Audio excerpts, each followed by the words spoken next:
আলু চলতেছে না হ্যাঁ এখন আমাদের শস্য ইলিশের প্রস্তুতি চলতেছে। দাও এটা একটু ধুয়ে দাও তো, বুঝছো? দাও তুমি লাড়াফাড়া দাও, আমি একটু দেখি কি চাই কি করো। আমি এর আগে কোনো সময় রান্না করিনি, নতুন দেখতেছি, পাশাপাশি আমি নিজেও শিখতেছি।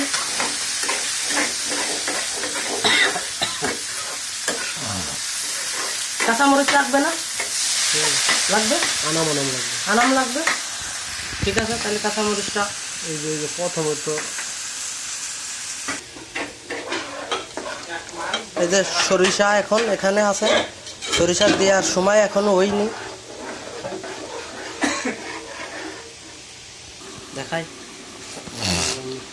পেঁয়াজটা এখন একটু লালচিটে টাইপের হয়ে গেছে। আমাদের এখন সরিষা দেওয়ার টাইম হয়ে গেছে নাকি? সরিষা দেওয়ার টাইম হয়ে গেছে না? পেঁয়াজটা দেখো তো হয়ে গেছে।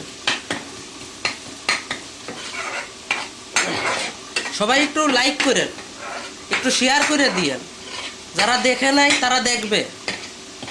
ঠিক আছে, উৎসাহ দিতে হবে আমাদেরকে, তাহলে আমরা আরও নিত্য নতুন ভিডিও বাইর করতে পারবো। ঠিক আছে, আমাদেরকে উৎসাহ দেবেন।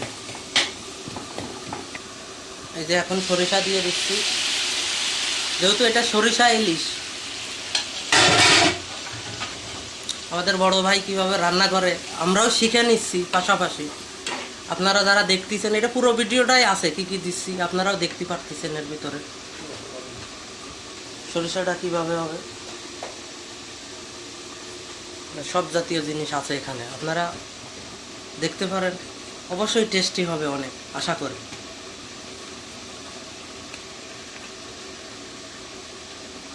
তাড়াতাড়ি করো। এটা দিলাম মরিচের গুঁড়ো পরিমাণ মতো,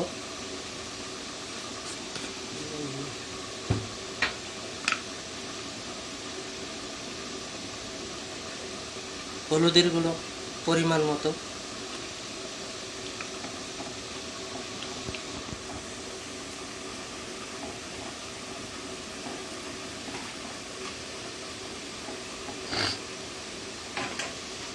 এটা হলো দিলাম ধনিয়ার গুঁড়ো। क्या बना रहा मैं तो दाल হ্যাঁ, पूरा मोहल्ला तक महक रहा है। मैं बहुत समझ गया कि दाल बन रहा है। এই যে আমরা এখন দিয়ে দিলাম জিরে। জিরের পাউডারটা থাকলে একটু ভালো হতো, আমাদের পাউডারটা একটু শেষ হয়ে গেছে, সেজন্য জিরেটা আর আনাম দিয়ে দিলাম। আপনারা যাদের পাউডার আছে তারা পাউডার দিবেন পরিমাণ মতো। কষাবো, এখন জিনিসটা কষাবে, অনেক সময় নিয়ে কষাইতে হবে। ঠিক আছে, যখন জিনিসটা ঘন হয়ে যাবে তখন মাছটা দিয়ে আবার একটু পানি দিয়ে